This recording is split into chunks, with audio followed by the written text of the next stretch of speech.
Segundo de Reyes, capítulo 17. Pues bien, hoy vamos a estar estudiando este capítulo, un poco largo, pero bueno, vamos a empezar para que nos alcance el tiempo. Me gustaría que empecemos con una oración, como lo hacemos siempre, para pedirle al Señor que nos hable, ¿no? Señor, gracias te damos por esta noche que nos permites estar juntos, adorándote, reconociéndote como nuestro Dios, como nuestro Rey, Señor. Y aquí estamos, Señor. Queremos rogarte que nos hables, que tu Espíritu hable en nuestros corazones, que tu Espíritu transforme nuestras vidas, Señor, y que podamos responder a tu palabra, Señor, en obediencia a ti, Señor. Te lo rogamos en el nombre de Jesús. Amén. Muy bien, pues abre tu Biblia. Segundo de Reyes, capítulo 17. Ok. Dice versículo 1 al 6, déjame leer estos para empezar a ver el contexto del pasaje. Dice: en el año 12º de Acaz, rey de Judá, comenzó a reinar Oseas, hijo de Ela, en Samaria, sobre Israel, y reinó 9 años, e hizo lo malo ante los ojos de Jehová, aunque no como los reyes de Israel que habían sido antes de él. Contra este subió Salmanasar, rey de los asirios, y Oseas fue hecho su siervo, y le pagaba tributo. Mas el rey de Asiria descubrió que Oseas conspiraba, porque había enviado embajadores a So, rey de Egipto, y no pagaba tributo al rey de Asiria, como lo hacía cada año. Por lo que el rey de Asiria le detuvo y le aprisionó en la cárcel, en la casa de la cárcel. Y el rey de Asiria invadió todo el país y sitió a Samaria, y estuvo sobre ella 3 años. En el año 9 de Oseas, el rey de Asiria tomó Samaria y llevó a Israel cautivo a Asiria, y los puso en Alá, en Abor junto al río Gozán, y en las ciudades de los medos. Ya se veía venir la cautividad. Bueno, ya se veía venir porque en el capítulo 15, si recuerdas, al final, bueno, no al final, en el versículo 30, cuando nos habla precisamente de Oseas, que es este rey, vimos que este rey Oseas conspira contra el rey que estaba antes, que era Peca, que fue uno de los últimos reyes. Oseas es el último rey, ya vimos por qué, porque se llevan al pueblo cautivo. Pero en el versículo 29 del capítulo 15 nos dice que en los días de Peca, rey de Israel, vino Tiglat-Pileser, rey de los asirios. Si te das cuenta, este es otro rey de los asirios, es el padre de Salmanasar. Y tomó a Hijón, Abel-Bet-Maaca, Janoa, Sedes, Azor, Galaad, Galilea y toda la tierra de Neftalí, y los llevó cautivos a Asiria. El cautiverio había iniciado antes, pero aquí en este capítulo 17 se consuma el cautiverio del pueblo de Israel. Más adelante vamos a ver que Judá, el reino del sur, va a también ser llevado cautivo a Israel. Pero bueno, nos dice algunas cosas acerca de este rey Oseas.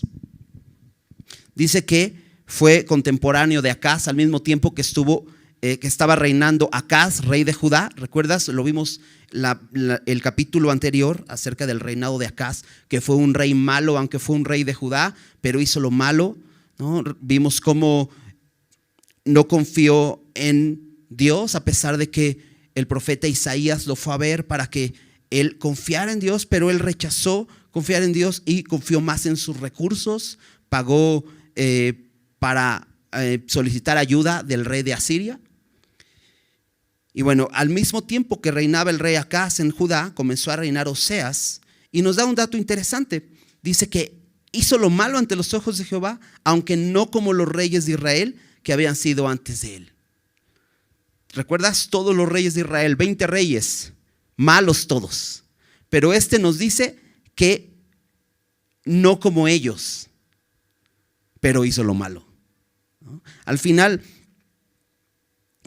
el problema o más bien la razón de cada uno de esos testimonios que nos da, porque es Dios diciéndonos ante sus ojos, ¿no?, que eso es lo más importante, ¿no? Lo que Dios ve más que lo que el hombre ve, porque a los hombres puede ser que ese rey pues hizo muchas cosas buenas, pero a los ojos de Dios no hizo lo bueno. Y es que sin fe es imposible agradar a Dios. Y esta es la razón por la cual él no hizo lo bueno ante los ojos de Jehová, hizo lo malo. Ahora, este rey conspiró contra Peca.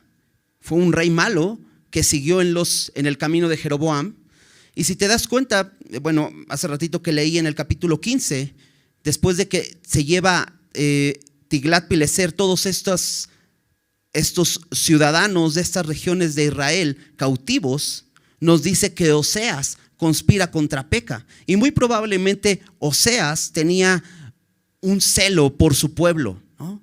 Diciendo, es que este rey no es bueno, ¿no? Mira, ya hasta se llevaron cautivos por falta de sabiduría, porque no has hecho lo correcto. Entonces él decide tomar las cosas en sus manos, lo hiere, lo mata y reina en su lugar.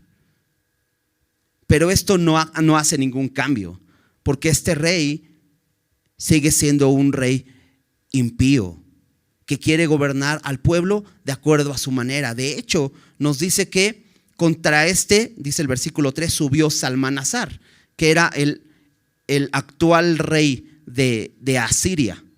Este pueblo que estaba conquistando y que se estaba extendiendo y creando un imperio, el imperio asirio. Dice que sube sobre él y lo hace su siervo. Y entonces lo que tiene que hacer Oseas es pagarle tributo. Pero él no quiere pagar tributo, ¿no? Y quizá quiere hacer lo correcto porque tiene en su plan ser un buen rey para Israel y quiere proteger al pueblo de Israel. ¿Y cómo lo quiere hacer? Rebelándose. Y lo que hace es planea una conspiración contra el rey de Asiria. El problema es que él se apoya en el rey de Egipto. Ahora, de aquí podemos sacar una enseñanza espiritual muy importante, ¿no? Porque Oseas es muy interesante, que significa libertador. Si recuerdas, Josué, que fue este hombre que introdujo a Israel a la tierra prometida, significaba Jehová salva, o Jehová es el libertador. De la misma raíz viene el nombre de Oseas. Pero este hombre quiere libertar a su pueblo de una manera completamente incorrecta. ¿Por qué? Porque él lo hace tratando de echar mano de la ayuda humana. Y eso es algo que no se puede. Y como cristianos, creo que es importante que entendamos esto. David, en el Salmo 60:11, él dice: danos socorro contra el enemigo, porque vana es la ayuda de los hombres. ¿Recuerdas? También en el Salmo 1 dice que bienaventurado el varón que no anduvo en consejo de malos, ni estuvo en camino de pecadores, ni en silla de escarnecedores se ha sentado, sino que en la ley de Jehová está su delicia y en ella medita de día y de noche. Porque la única ayuda válida, la única ayuda verdadera viene de Dios. Pero este hombre busca la ayuda del rey de Egipto para conspirar y dejar de ser siervo del rey de Asiria. Ahora, interesante porque en la Biblia esta Asiria es una referencia al pecado. Entonces, lo que hace el pecado es empezar a tomar control de la vida del hombre. Y el pecado quiere gobernar sobre el hombre. Y el pecado te va a reclamar y te va a pedir que le pagues tributo, si quieres vivir en supuesta libertad. Entonces te conviertes en un esclavo del pecado. Pero si tú te quieres librar del pecado con la ayuda humana, es imposible. Y hay muchas cosas que podemos vivir diariamente como estragos de nuestra vida. Problemas, dificultades. Y entonces pensamos que la ayuda humana es suficiente y empezamos a echar mano del pensamiento humano, ¿no? Y toda esta idea de un pensamiento positivo, filosofía, psicología, cosas que el hombre te ofrece. pero no te pueden ayudar porque no van al asunto, no van al fondo del problema. Porque si el hombre pudiera ayudar al hombre, piensa en esto: ¿para qué Dios envió a su hijo a morir en una cruz si el hombre puede ayudar al hombre? Y el hombre no puede ayudar al hombre porque el hombre está roto, y no puede ayudar a otro hombre roto.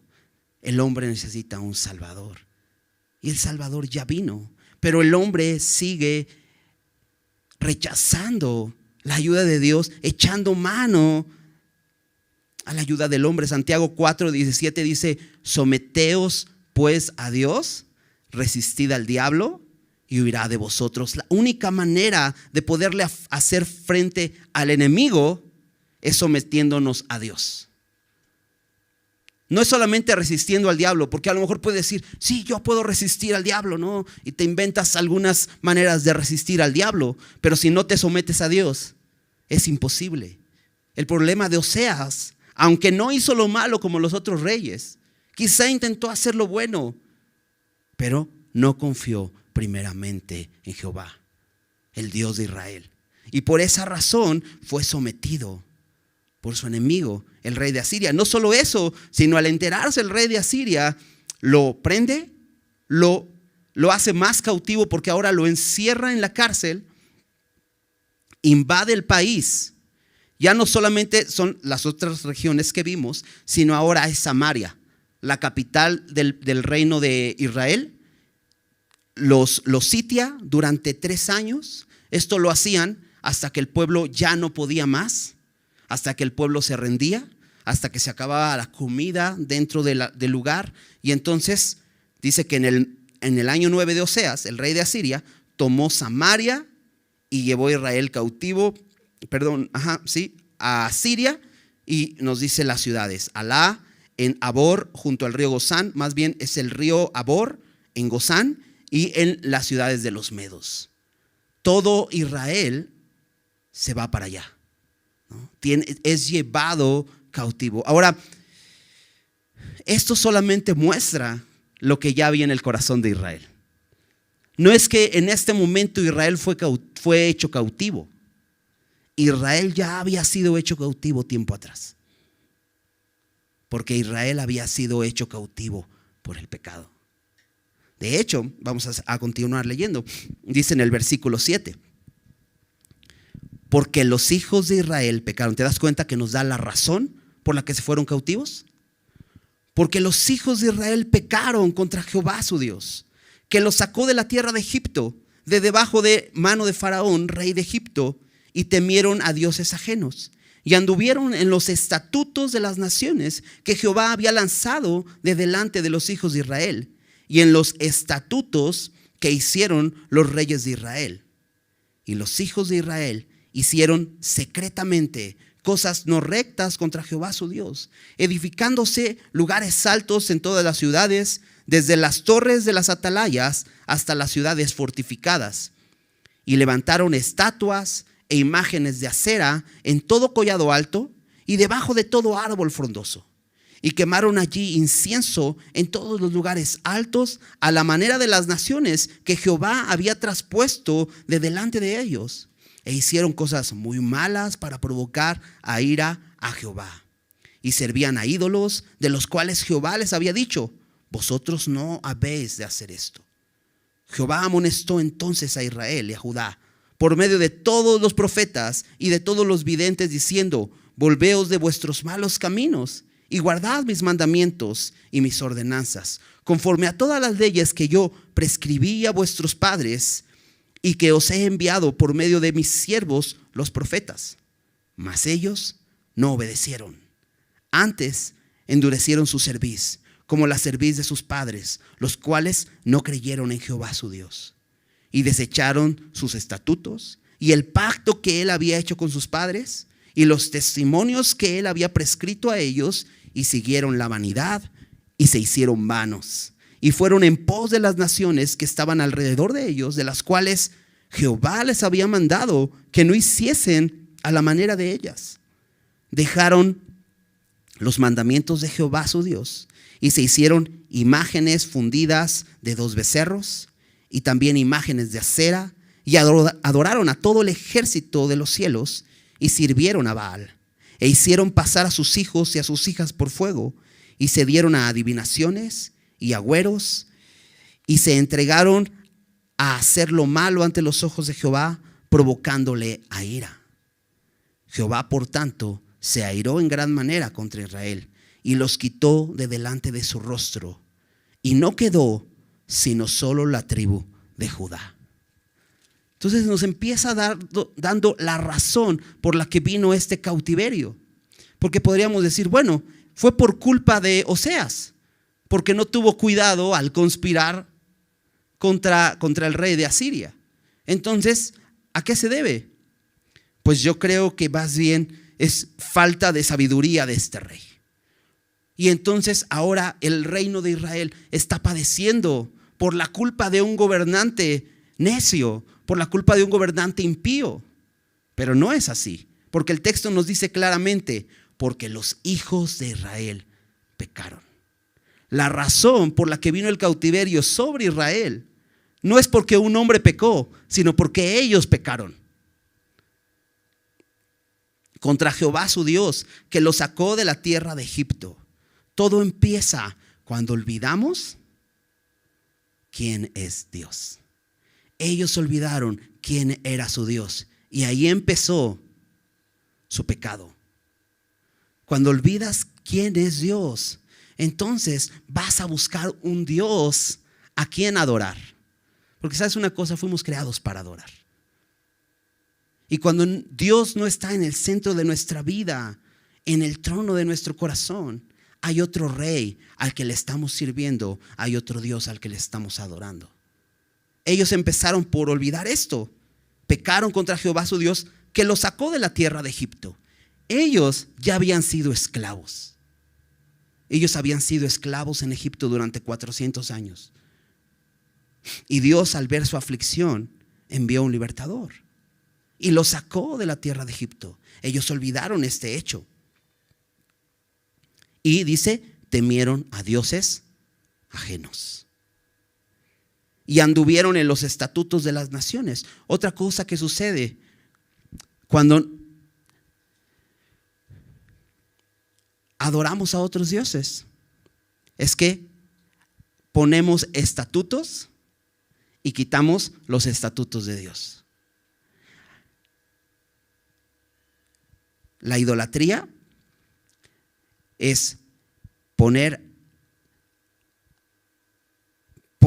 en el lugar que le pertenece a Dios cualquier otra cosa. Eso es la esencia de la idolatría. Porque Dios es el único digno de la gloria. Cuando nosotros le damos gloria a cualquier otra cosa, estamos siendo idólatras. Y este pueblo empezó a temer a dioses ajenos. Quitó la palabra de Dios y empezó a poner estatutos de hombres. Tanto de las naciones que Dios había echado fuera, como estatutos, dice aquí, que hicieron los reyes de Israel. O sea, empiezas a vivir a tu manera. Empiezas a hacer lo que a ti te parece más correcto. Pero te das cuenta cómo todo empieza por dejar de lado la palabra de Dios.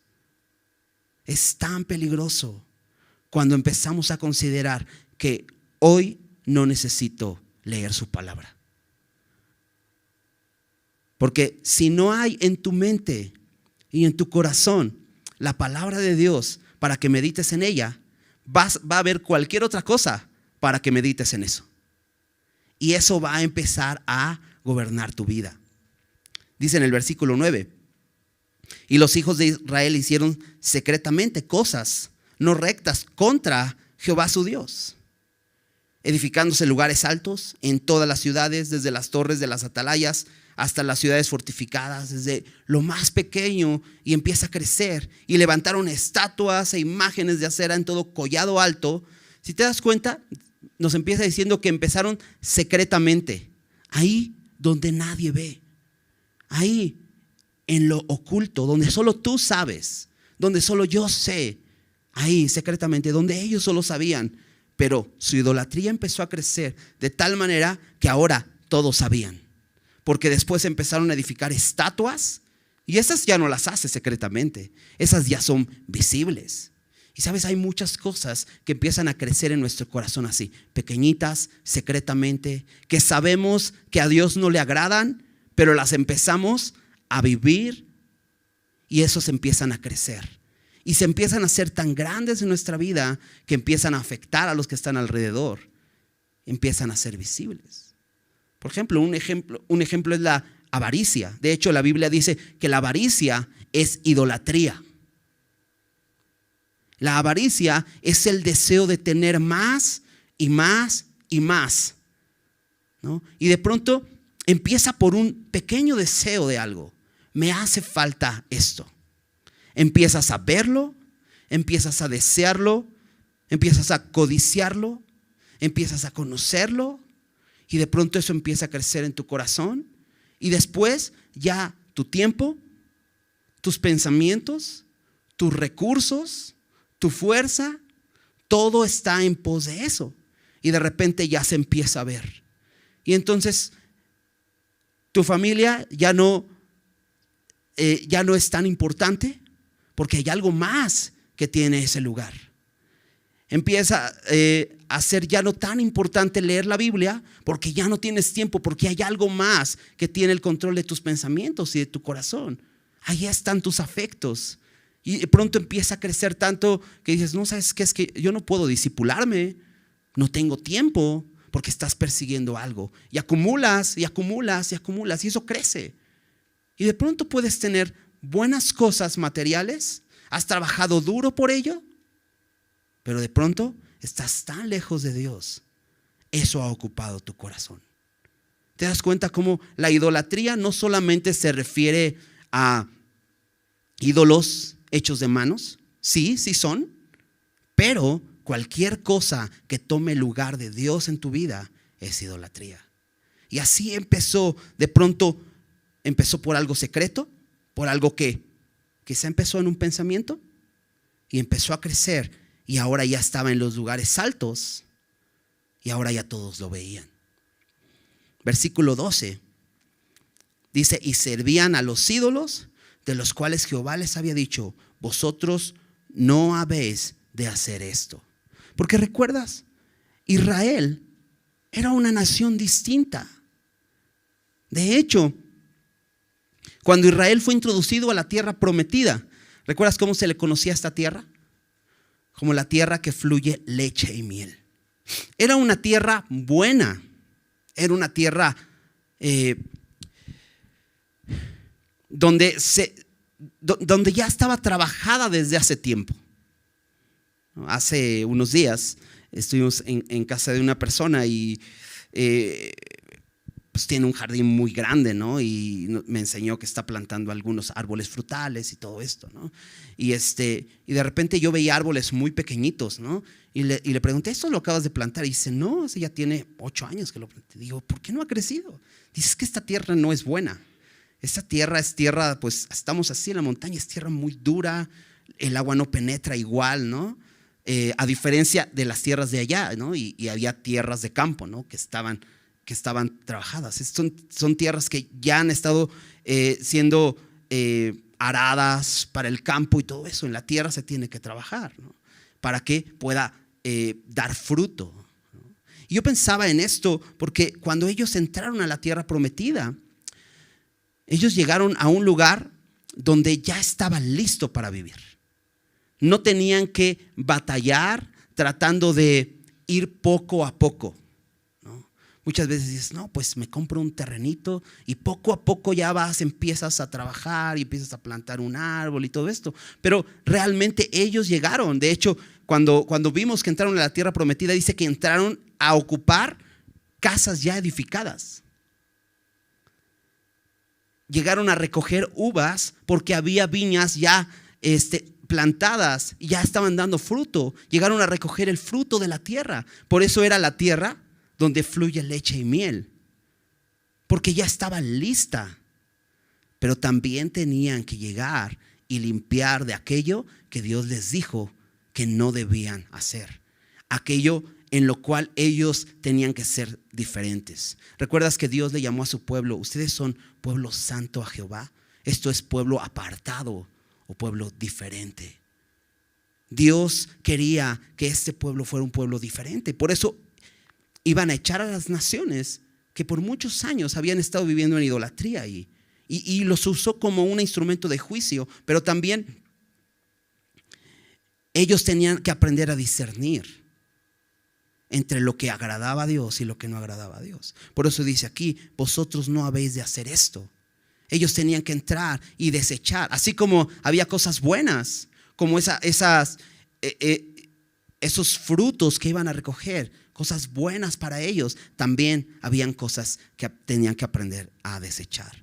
Y es que seguramente si entrabas a ese lugar, quizá ibas a encontrar estatuas. Imagínate, era una región donde tenía muchos años de haber sido establecida, de haber sido habitada, y eran ciudades. Entonces probablemente había estatuas muy, muy bonitas, pero eran ídolos. Había toda una cultura detrás de ello. Y entonces llegar a destruir eso, al contrario, tú dices, no, eso es hermoso, lo voy a guardar. Pero este pueblo tenía que ser diferente.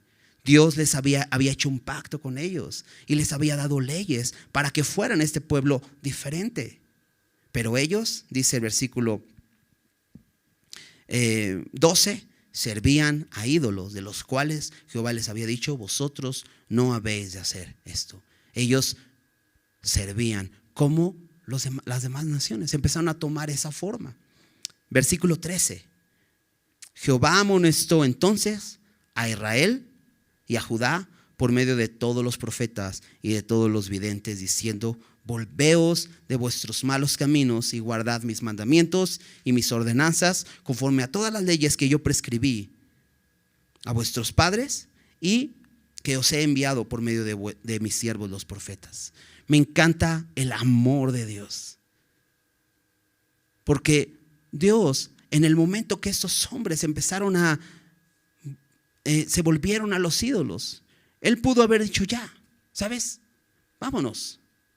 Él no tendría por qué soportarlos, pero la palabra de Dios describe el carácter de Dios como alguien lento para la ira, grande en misericordia. Dios es rico en misericordia y es paciente. Y en su paciencia les amonestó. Dice aquí, enviándoles profetas. Y vimos cómo Israel tuvo a dos grandes profetas. ¿Recuerdas a Elías y a Eliseo?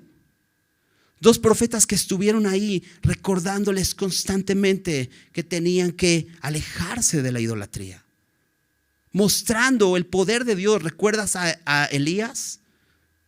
Demostrándole al pueblo que solamente Dios es el Dios vivo. Incluso se burlaba de los profetas de Baal y les decía, pues grítenle más a Baal porque quizás está dormido. Y entonces Dios enciende este sacrificio que había ofrecido Elías, mostrando así quién es el Dios verdadero. Pero ellos se endurecían. Dice su palabra que donde abunda el pecado, sobreabunda la gracia. Pero sabes, llega un momento en que Dios castiga a su pueblo por amor. Por amor. Y ahora el pueblo está siendo llevado cautivo porque dice versículo 14, mas ellos no obedecieron. ¿Qué hicieron? Antes endurecieron su cerviz como la cerviz de sus padres, los cuales no creyeron en Jehová su Dios. Y aquí está el problema principal. No creyeron. ¿Por qué se endurecieron? Porque no creyeron. El pecado del que el hombre debe arrepentirse es de la falta de fe. ¿Sabías eso? Hay muchos pecados que podemos ver que son terribles. Pero sabes, para Dios, pecado es pecado. Sea homicidio o sea mentira. Sea idolatría, sea avaricia. pecado delante de Dios. Pero sabes, la esencia del pecado es la incredulidad. De hecho, Jesús, cuando les habla a sus discípulos acerca del Espíritu Santo, que era necesario que viniera a morar en ellos, Él les habla acerca de la misión o el ministerio del Espíritu Santo. Acompáñame a Juan, capítulo 16. Ahí en Juan 16 es cuando Jesús les dice a sus discípulos: me voy a ir, ¿no? Y les conviene a ustedes que me vaya. De hecho, en el versículo capítulo 16, versículo 7, dice: pero yo os digo la verdad, os conviene que yo me vaya, porque si no me fuera, el Consolador no vendría a vosotros. Mas si me fuere, os lo enviaré. El Consolador, refiriéndose al Espíritu Santo. Consolador era el Paracletos, alguien que estaría a su lado para ayudarles. Y les dice Jesús: es necesario que yo me vaya para que el Espíritu Santo venga a ustedes, a morar en ustedes. Y dice: y cuando Él venga, y esta es la misión, o este es el ministerio del Espíritu Santo, y cuando Él venga, convencerá al mundo de pecado, de justicia y de juicio. ¿Sabes que la labor del Espíritu Santo es convencer? Muchas veces nosotros queremos convencer a otros de pecado. Pero aquí dice que el Espíritu Santo convencerá al mundo de pecado, de justicia y de juicio. Cuando nosotros queremos convencer a alguien de pecado, ¿sabes qué terminamos haciendo? Golpeando a la gente, maltratándola, dando bibliazos para que entiendan. Pero ¿sabes que Dios nos dio una misión a nosotros? Un ministerio a todo creyente. ¿Y sabes cuál es nuestra misión? Predicar el evangelio.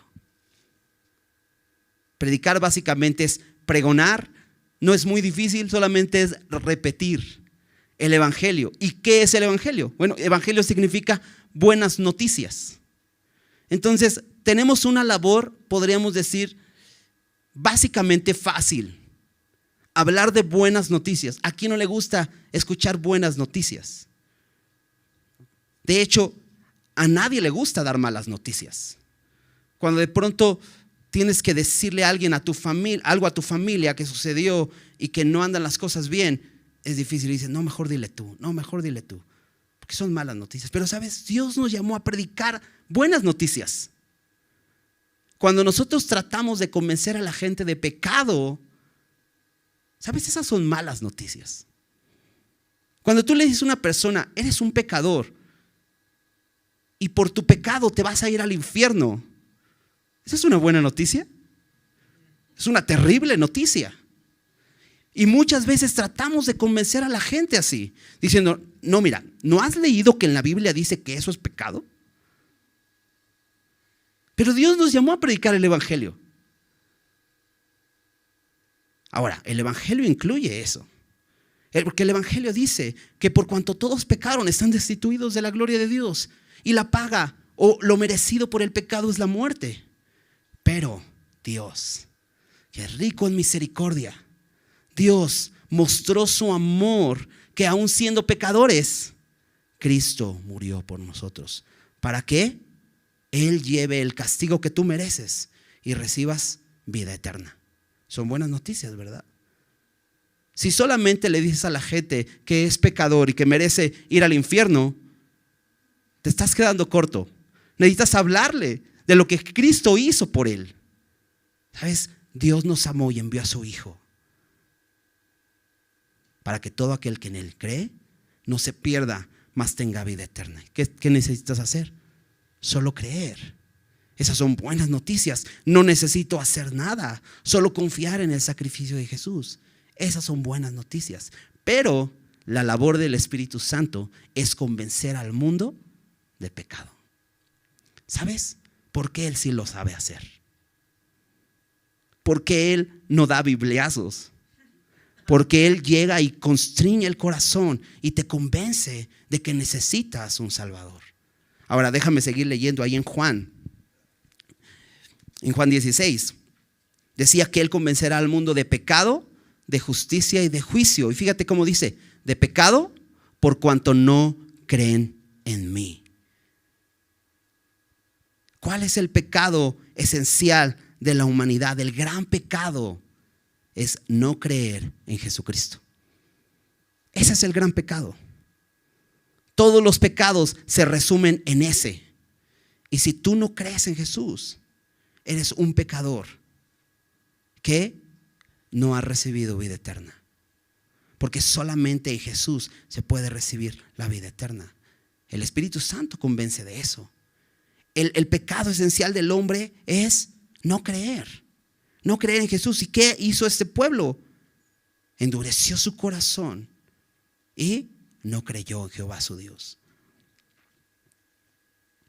Volvamos ahí a Segundo de Reyes.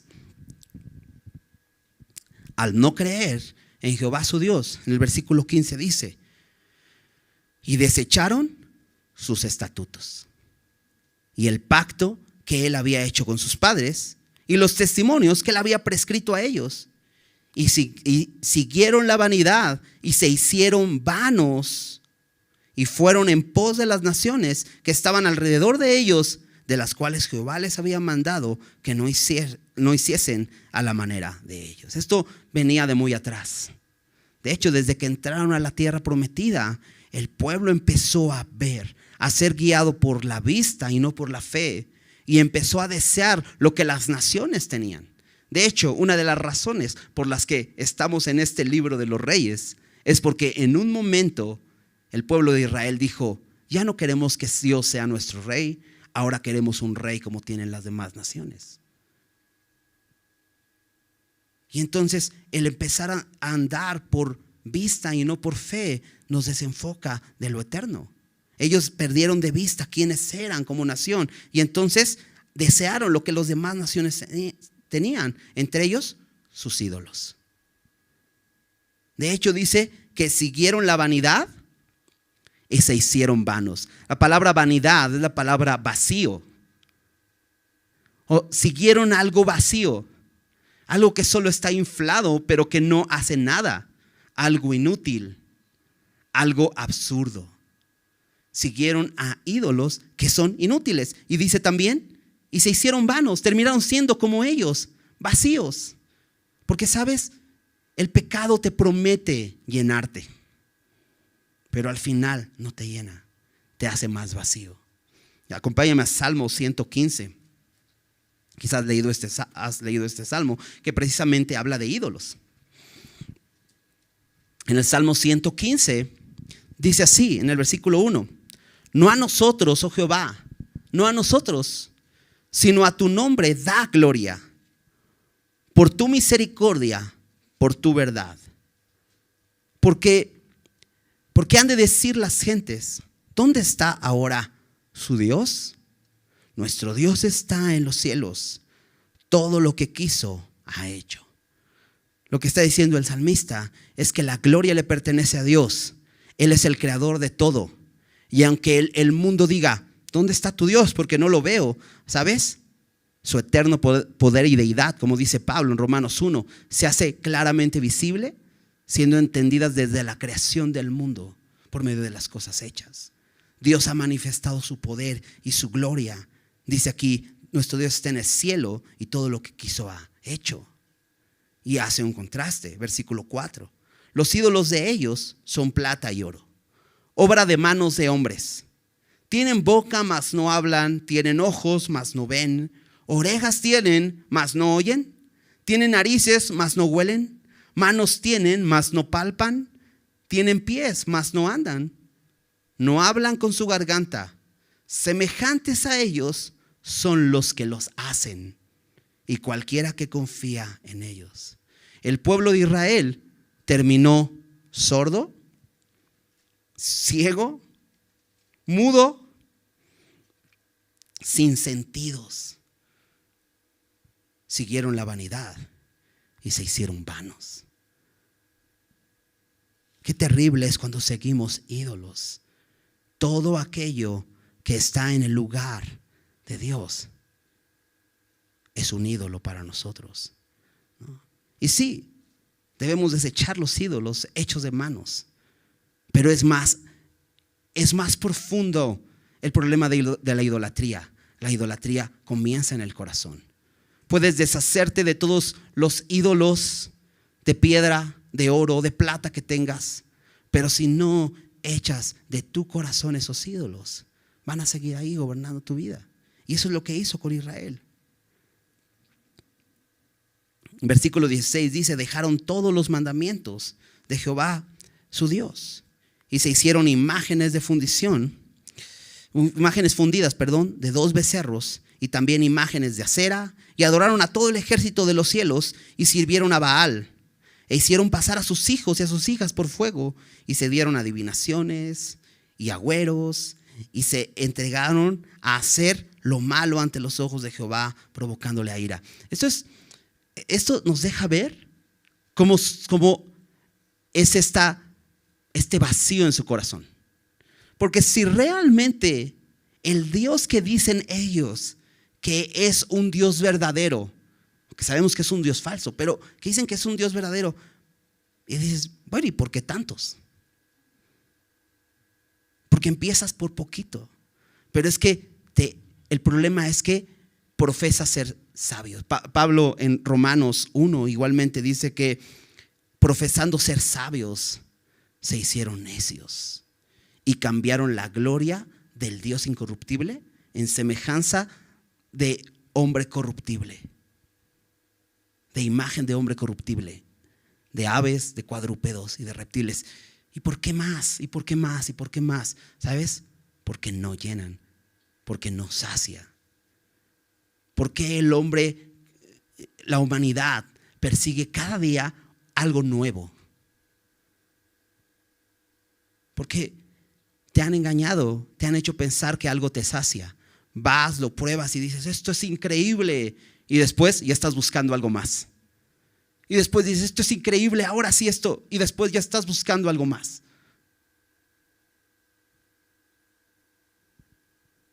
Dice Pablo, se envanecieron en sus razonamientos. Siguieron la vanidad. Y por lo tanto su necio corazón fue entenebrecido. Y entonces solamente profesan ser sabios, pero evidentemente no lo son. Persiguen uno y otro Dios. Y así el pueblo de Israel, al grado de valorar más sus dioses que su propia familia. Un poco lo veíamos el capítulo anterior con este rey Acaz. Valoramos tanto aquello que es lo más importante en nuestra vida, lo que tiene mi tiempo, mis recursos, mis afectos, que de pronto ya olvidé a mi familia y ya dejé a un lado mis hijos, y mis hijos están siendo entregados al fuego, están muriendo. ¿A causa de qué? ¿No? Pero es eso que dejamos que estuviera en nuestro corazón. Versículo 18. Jehová por tanto se airó en gran manera contra Israel y los quitó de delante de su rostro, y no quedó sino solo la tribu de Judá. Se llevan a todo el pueblo de Israel de esa tierra buena, de esa tierra fértil, de esa tierra que fluye leche y miel. Ahora les es quitada y se lo llevan, y solo queda la tribu de Judá. Pero fíjate que dice el versículo 19: mas ni aún Judá guardó los mandamientos de Jehová su Dios, sino que anduvieron en los estatutos de Israel, los cuales habían ellos hecho. O sea, no anduvieron en los estatutos de Dios, dejaron de lado la palabra y siguieron mejor los estatutos de los hombres. Y desechó Jehová a toda la descendencia de Israel, y los afligió y los entregó en manos de saqueadores hasta echarlos de su presencia. Esto es terrible. En el versículo 18 decía que los quitó de delante de su rostro. ¿Sabes? Cuando estás lejos de la presencia de Dios, es terrible. ¿Sabes? El infierno, ¿sabes por qué es terrible? Oh, porque hay llamas y todo esto. No, porque Dios no está ahí. El pecado es terrible porque hace una brecha entre Dios y el hombre. Lo más terrible del pecado es esto, que rompe tu relación con Dios. No te puedes acercar a Él. Entonces dice que Dios quitó a Israel de delante de su rostro, los echó de delante de su presencia. Versículo 21: porque separó a Israel de la casa de David Y aquí hace como un resumen incluso de algo que va a suceder pronto, que es que Judá también va a ser llevado cautivo por los babilonios. Pero aquí dice, separó a Israel de la casa de David. Y ellos hicieron al rey Jeroboam, hijo de Nabat, hicieron rey a Jeroboam, hijo de Nabat. Y Jeroboam apartó a Israel de en pos de Jehová y les hizo cometer gran pecado. Y entonces aquí podemos decir, ahí está, es que el problema no era Israel, el problema fue un hombre que les hizo pecar. Y sabes, hay castigo para aquel que hace pecar. De hecho, Jesús mismo dijo, cualquiera que haga tropezar a uno de estos mis más pequeñitos, mejor es que le aten al cuello una rueda de molino y lo echen al mar. Sí merece un castigo. Pero muchas veces justificamos nuestro pecado y decimos, no, es que él me hizo enojar. Pero tú te enojaste. Pero ¿por qué él me hizo enojar?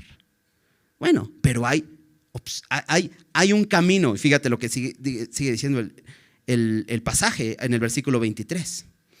En el versículo 22, perdón. Y los hijos de Israel anduvieron en todos los pecados de Jeroboam que él hizo sin apartarse de ellos.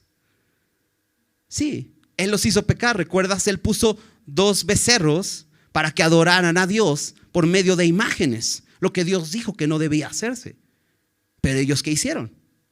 Ellos pecaron. Y a pesar de que hubo oportunidad, ellos, dice, no se apartaron de ellos. Sí, quizá en este mundo hay muchas cosas que nos pueden hacer pecar, pero es nuestra responsabilidad cuando pecamos. Es más, hay opción, hay oportunidad. Dice su palabra que no nos ha sobrevenido ninguna tentación que no sea humana, pero fiel es Dios, que no nos dejará ser tentados más de lo que podemos resistir, sino que nos dará la salida. Dios es tan bueno que siempre provee una salida para que podamos soportar.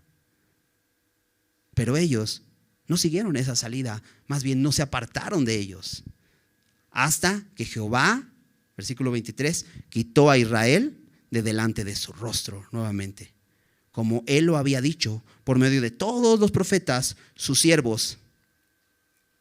E Israel fue llevado cautivo de su tierra a Asiria hasta hoy.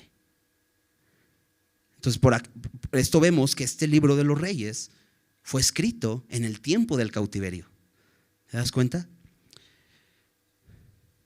Y solamente está contando la razón. ¿Por qué el hombre vive en cautiverio? ¿Te das cuenta que todo el tiempo se habla de libertad? Libertad en muchos sentidos. El mundo quiere libertad. No se habla de que vivimos en un mundo libre. ¿No vivimos en un país libre? Desde hace 200 años somos libres. ¿Eso es cierto? El problema del hombre es que es esclavo del pecado. De hecho, Jesús habló con algunos de sus discípulos que le seguían y les dijo en Juan 8,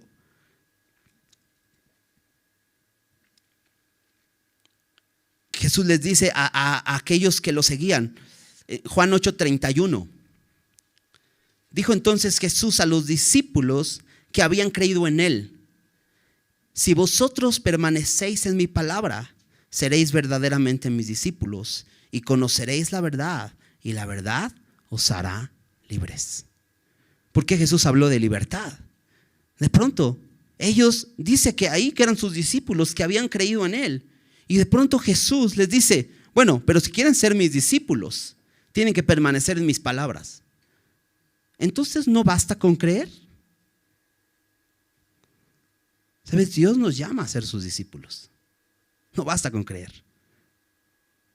Y para ser un verdadero discípulo de Jesús, necesitamos permanecer en su palabra, porque su palabra es aquella que nos hace libres.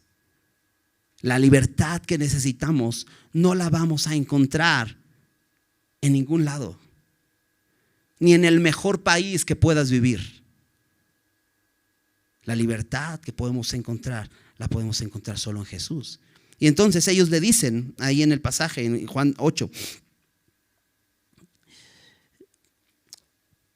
le respondieron: linaje de Abraham somos y jamás hemos sido esclavos de nadie.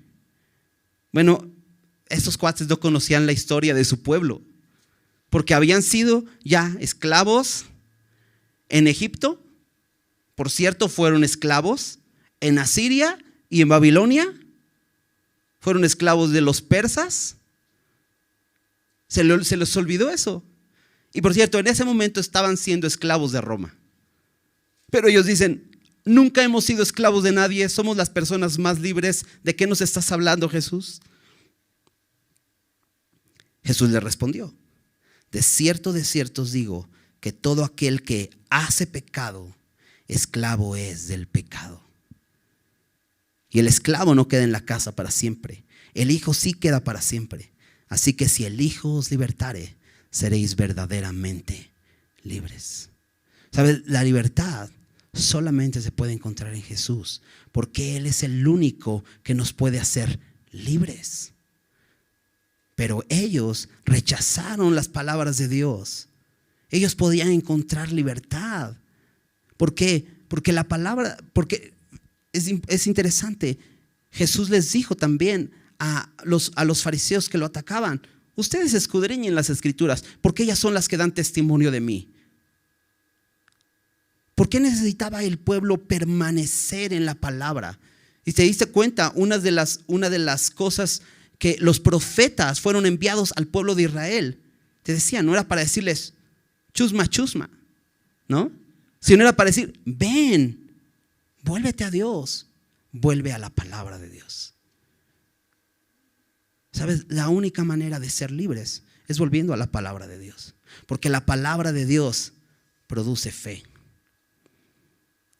Si Dios no está haciendo lo más importante en tu vida, necesitas fe.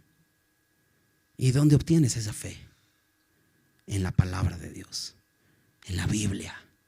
Por eso es tan importante volver a la Biblia, porque es la que va a producir fe en nuestros corazones. ¿Por qué? Porque nuestro problema principal de pecado es la falta de fe. Déjame leer esta parte final. Y bueno, observamos algunas cosas interesantes. Dice versículo 24 al final: y trajo el rey de Asiria gente de Babilonia, de Cuta, de Aba, de Amat y de Sefarbaim, y los puso en las ciudades de Samaria, en los lugares de los hijos de Israel, y poseyeron a Samaria y habitaron en sus ciudades. Y aconteció al principio, cuando comenzaron a habitar allí, que no temiendo ellos a Jehová, envió Jehová contra ellos leones que los mataban. Dijeron pues al rey de Asiria: las gentes que tú trasladaste y pusiste en las ciudades de Samaria no conocen la ley del Dios de la tierra, y él ha echado leones en medio de ellos. Y he aquí que los leones los matan porque no conocen la ley del Dios de la tierra. Y el rey de Asiria mandó diciendo: llevad allí a alguno de los sacerdotes que trajisteis de allá, y vaya y habite allí, y les enseñe la ley del Dios del país. Y vino uno de los sacerdotes que habían llevado cautivos de Samaria, y habitó en Betel, y les enseñó cómo habían de temer a Jehová. Y dices: ¡oh, qué increíble! Checa. Pero cada nación se hizo sus dioses, y los pusieron en los templos de los lugares altos que habían hecho los de Samaria, cada nación en su ciudad donde habitaba. Los de Babilonia hicieron a Sucot Benot, los de Cuta hicieron a Nergal, los de Amat hicieron a Asima, los sabeos hicieron a Nibás y a Tartac, y los de Sefarbaim quemaban sus hijos en el fuego para adorar a Adramelech y Anamelech, dioses de Sefarbaim. Temían a Jehová e hicieron del bajo pueblo sacerdotes de los lugares altos que sacrificaban para ellos en los templos de los lugares altos. Temían a Jehová y honraban a sus dioses según la costumbre de las naciones donde habían sido trasladados. Hasta hoy hacen como antes. Ni temen a Jehová ni guardan sus estatutos, ni sus ordenanzas, ni hacen según la ley y los mandamientos que prescribió Jehová a los hijos de Jacob, al cual puso el nombre de Israel, con los cuales Jehová había hecho pacto y les mandó diciendo: no temeréis a otros dioses, ni los adoraréis, ni les serviréis, ni les haréis sacrificio. Mas a Jehová, que os sacó de la tierra de Egipto con grande poder y brazo extendido, a este temeréis, y a este adoraréis, y a este haréis sacrificios. Los estatutos y derechos y ley y mandamientos que os dio por escrito cuidaréis siempre de poneros por obra, y no temeréis a dioses ajenos. No olvidaréis el pacto que hice con vosotros, ni temeréis a dioses ajenos. Mas temed a Jehová vuestro Dios, y Él os librará de mano de vuestros enemigos. Pero ellos no escucharon. Antes hicieron según su costumbre antigua. Así temieron a Jehová aquellas gentes, y al mismo tiempo sirvieron a sus ídolos. Y también sus hijos y sus nietos, como hicieron sus padres, así hacen hasta hoy. ¿Qué sucede? La tierra queda deshabitada, la tierra de Israel. Y el rey de Asiria traslada nuevas personas a vivir ahí. Esto es para que los israelitas, si acaso quedaron algunos, no se organizaran para rebelarse. Entonces, pues es repoblada esta región con gente de Babilonia, de Cuta, de Aba, de Amat, de Sefarbaim, de diferentes lugares que el imperio asirio determinó que es los que van a vivir ahí. Y de hecho, si recuerdas en el Nuevo Testamento, cuando Jesús está con esta mujer samaritana, menciona que los samaritanos y los judíos no se llevaban bien, no se trataban entre sí. Y aquí está la razón. Realmente los samaritanos se convirtieron en personas extranjeras que después que regresaron los judíos, después del exilio, se mezclaron algunos judíos con gente de estas regiones que eran extranjeras. Entonces era la razón por las cuales ellos no adoraban al Dios verdadero. De hecho, Jesús le dice a la mujer samaritana: ustedes adoran lo que no saben. Y le dice: la salvación viene de los judíos, porque estas naciones, los samaritanos se convirtieron en una nación mezclada. Bueno, este no es el punto más importante aquí, sino que Dios hace ver que Él es el Dios verdadero y quiere darse a conocer a estas naciones que viven ahí. Ahora, ¿cómo lo hace? Pues a través de enviarles leones que se comían a las personas, mataban a las personas. ¿Y ellos qué hacen?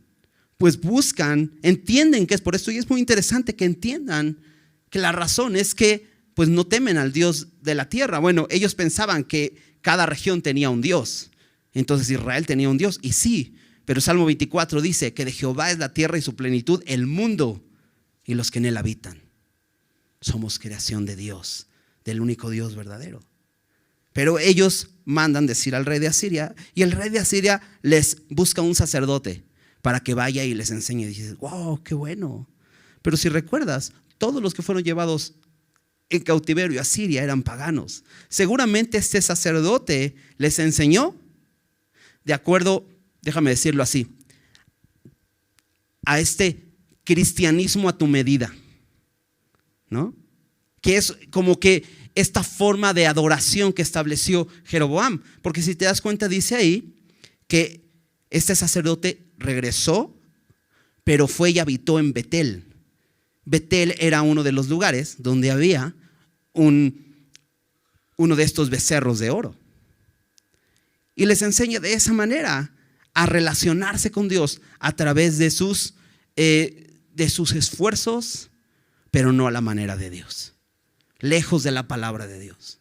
Estos hombres aceptaron esa enseñanza, pero dijeron: ok, vamos a adorar a Jehová porque es el Dios del país, para que no nos mate por conveniencia, pero vamos a seguir adorando a nuestros dioses. Y entonces ahí empiezan a establecer, empiezan a formar sus ídolos, cada uno, Y bueno, todos estos ídolos, uno que es el dios de la fertilidad, otro que es el dios de la lluvia, otro que es el dios del trueno o algo así, ¿no? Todas esas cosas que existen en todos lados y que todos son dioses falsos, como leímos en el Salmo 115. Tienen ojos, no ven, tienen oídos, no oyen, tienen boca, no hablan. Ellos establecen sus dioses, pero hacen una mezcla. Y si te das cuenta en el versículo 32, el narrador de esta historia, el escritor de esta historia nos dice: temían a Jehová e hicieron del bajo pueblo sacerdotes. Luego el versículo 33 dice: temían a Jehová y honraban a sus dioses. Y luego en el versículo 34 dice: hasta hoy hacen como antes, ni temen a Jehová, ni guardan sus mandamientos. Eso de que temen a Jehová es una mentira. Es una completa mentira. Ahora, algo que me llama la atención es que nosotros no somos israelitas, ¿no? De hecho, en el Nuevo Testamento nos definen como los gentiles, ¿no? Y no es que seamos muy amables, sino es que los gentiles se llamaban las personas de otras naciones que no eran israelitas. Así les llamaban los israelitas, a los gentiles. O llamémoslo así, la gentuza, ¿no? Eso somos. No somos parte del pueblo de Dios. Sin embargo, Dios nos ha escogido también.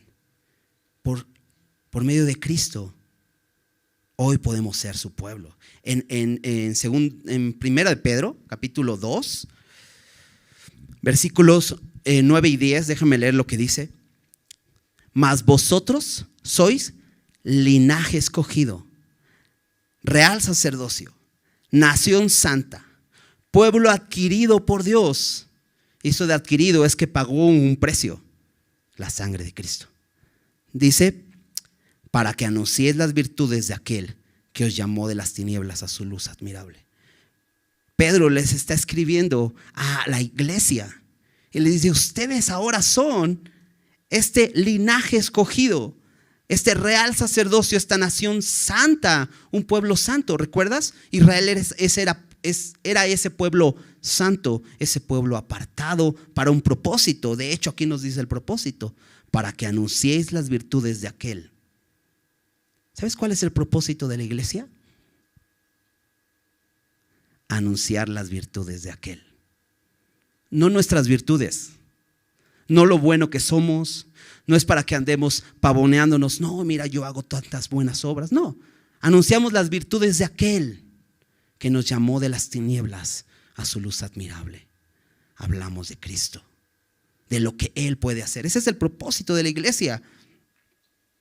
Y fíjate cómo dice en el versículo 10: vosotros que en otro tiempo no erais pueblo, pero ahora sois pueblo de Dios. Que en otro tiempo no habíais alcanzado misericordia, pero ahora habéis alcanzado misericordia. ¿Sabes? Estas naciones que fueron puestas en el lugar donde habitaba Israel, creo que puede ser un buen paralelo a la iglesia que fue incluida en el pueblo de Dios. Sin embargo, se trata de fe. Ellos fueron enseñados cómo debían adorar, pero ellos rechazaron. Por eso dice su palabra: muchos son llamados, pocos son los escogidos. Porque no porque te llames cristiano eres cristiano. De hecho, la iglesia protestante pertenece a la denominación cristiana. En el mundo, el cristianismo es la religión mayoritaria. Pero nosotros sabemos que no es así, porque hay un engaño en la supuesta iglesia universal, porque viven de esta manera.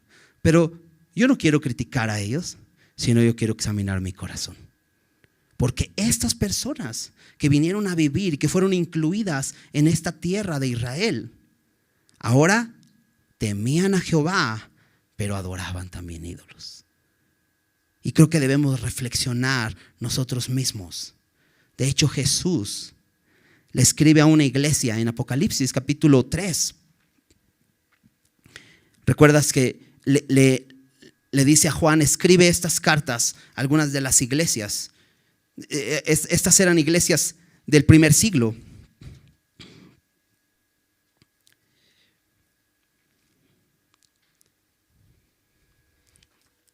En Apocalipsis 3, déjame te digo el versículo. Versículo 15. Esta es la carta a la iglesia de la Odisea. Fíjate cómo les dice: yo conozco tus obras, que ni eres frío ni caliente. Ojalá fueres frío o caliente. Pero por cuanto eres tibio y no frío ni caliente, te vomitaré de mi boca. ¿Sabes qué puedo ver en este pasaje de 2 Reyes 17? En esta segunda parte, que estas naciones eran eso, tibias. Temían a Dios, pero también servían a sus dioses. ¿Y cuánto hay en nosotros que sí, claro, Dios es importante, pero no es lo más importante? De hecho, Dios se convierte en un accesorio más, en un ídolo más entre todos nuestros ídolos. Esa es la miseria, creo que ocurre en la iglesia. Y te decía, no quiero hablar de la iglesia en general o la iglesia universal, sino quiero poner en claro que incluso nosotros como cristianos que conocemos el evangelio, que no seguimos la misma corriente de idolatría, podemos estar poniendo ídolos en nuestro corazón. Vivimos en un mundo completamente materialista que nos pone por delante el dinero para hacer algo en lo que le debamos dedicar nuestro tiempo, nuestros recursos, nuestras fuerzas. Conociendo a Dios, no le damos la gloria que Él merece, se lo damos a algo más. De hecho, déjame terminar con este versículo en primera de Juan, capítulo 5. El apóstol Juan escribe en su carta y al final de su carta termina de una manera como muy interesante. Siempre pienso que quizá ya se le había acabado el papel donde estaba escribiendo. No sé si te ha pasado que de repente ya te falta poquito y ya le escribes así de ladito, ¿no? Rápido para que quede, no sé. Porque fíjate cómo termina. 1 Juan 5, al final de la carta. Dice versículo 21. Y es que no viene ni siquiera hablando de esto. Dice, hijitos, guardaos de los ídolos. Amén. Como que termina así ya rápido, ¿no? Y dices, ¿por qué habla de eso? Pero te das cuenta, es el Nuevo Testamento. ¿Aún los ídolos pueden ser un problema para la iglesia? Por supuesto. Por supuesto. Pero termina así rápido. Pero fíjate lo que dice el versículo 20, el versículo anterior. Y creo que conecta perfectamente con esto. Pero sabemos que el Hijo de Dios ha venido y nos ha dado entendimiento para conocer al que es verdadero. Y estamos en el verdadero, en su Hijo Jesucristo. Y chécate esto. Este es el verdadero Dios y la vida eterna. ¿Quién es el verdadero Dios? Jesucristo. El Señor Jesucristo es el verdadero Dios, a quien debemos adorar. El pueblo de Israel conocía al Dios verdadero, pero no se guardó de los ídolos. Y fíjate cómo termina. Hijitos, guardaos de los ídolos. Porque conociendo al verdadero Dios, ¿por qué no permanecer en Él? Si Jesús ya vino, ¿sabes? Él es todo lo que necesitamos. No hay nada más que necesitamos y Él debe estar al centro. Déjame leerte este versículo en una versión sencilla. Y sabemos que el Hijo de Dios ha venido y nos ha dado entendimiento para que podamos conocer al Dios verdadero. Y ahora vivimos en comunión con el Dios verdadero porque vivimos en comunión con su Hijo Jesucristo. Él es el único Dios verdadero y Él es la vida eterna. Me encanta que dice, Él es la vida eterna. No solo es el Dios verdadero, sino la vida eterna. La vida eterna no se trata de un tiempo.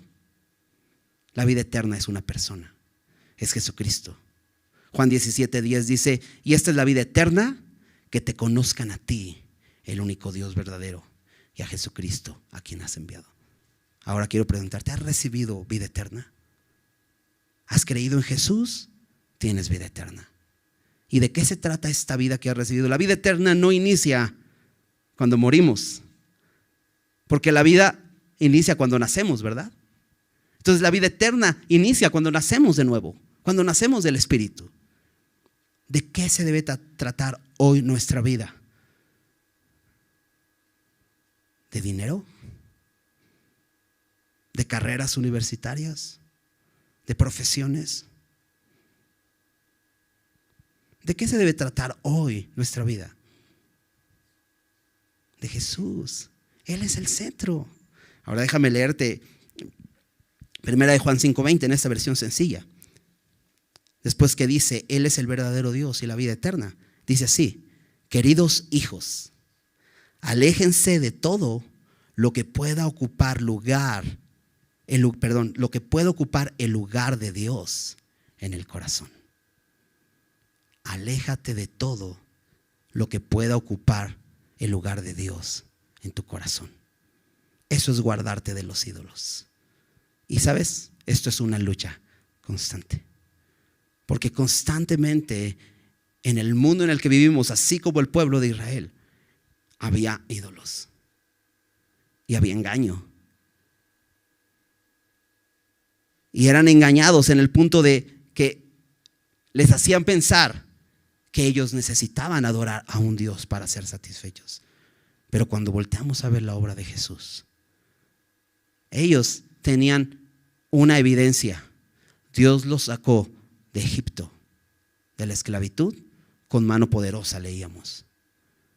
Pero sabes, Jesús nos rescató del poder del pecado y de la muerte, con su mano poderosa, con sus manos extendidas en la cruz del Calvario. Y se levantó de la muerte para darnos esa vida eterna. ¿De quién se debe tratar nuestra vida?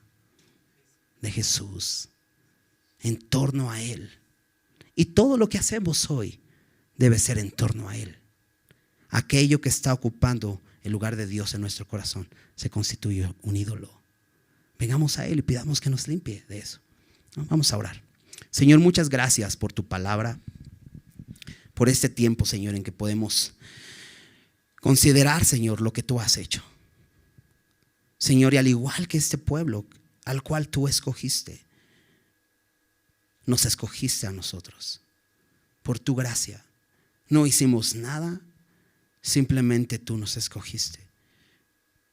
Diste a tu Hijo por nosotros, nos rescataste de la condena del pecado, nos trasladaste del reino de las tinieblas al reino de tu amado Hijo.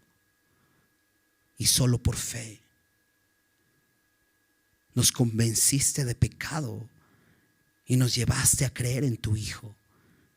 Y hoy aquí estamos, Señor, como este pueblo que ha sido injertado, Señor, como un olivo silvestre en las ramas naturales, Señor.